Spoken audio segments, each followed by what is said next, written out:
Guys, welcome to our channel.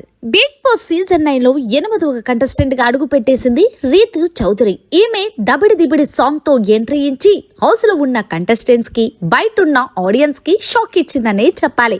ఇక ఇందులో భాగంగా హోస్ట్ నాగార్జున గారు రీతుని దివ్యాని పిలిచారు. దీంతో రీతు రియాక్ట్ అయ్యి, సార్ దయచేసి ఆ పేరుతో నన్ను పిలద్దు సార్ అంటే, ఏమమ్మా చాలా దివ్యంగా ఉంటుంది కదండి, నాకు చాలా చిరాకు సార్ నా పేరు, అది నాకు మాత్రం నచ్చదు, నన్ను రీతు అని పిలండి సార్ అంటూ ముద్దుగా చెప్పడంతో, సరే రీతు నేను అలాగే పిలుస్తానంటూ చెప్పుకొచ్చారు.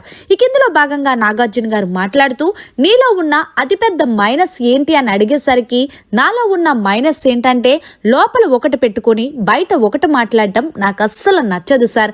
అంతేకాకుండా నాకు కొంచెం నోడుదోలగి ఎక్కువ, కాబట్టి హౌస్లోని ఆ నోడుదోలను తగ్గించుకుంటాను లేదా అనేదంటూ ఎక్కడ కూడా నాగార్జున గారు ఉన్నారని ఎలాంటి భయం లేకుండా మాట్లాడేసింది.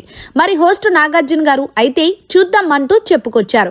ఇక సరే రీతు, నీ లైఫ్ ఇంట్లో ఎవరంటే బాగా ఇష్టం అంటే నాకు మా అమ్మ ఇష్టం సార్. మొన్నటి వరకు మా నాన్నగారు ఉండేవారు కానీ చనిపోయారు. ఏదైనా సరే ఫస్ట్ మా డాడీయే నా హీరో అన్నా నా ఫ్రెండ్ అన్నా వాట్ ఎవర్ ఏదైనా సరే అంటూ కొంచెం ఎమోషనల్తో చెప్పుకొచ్చింది. మరి ఈ రీతు చౌదరి నోడుదోలు ఎక్కువని తనే తాను అంటుంది.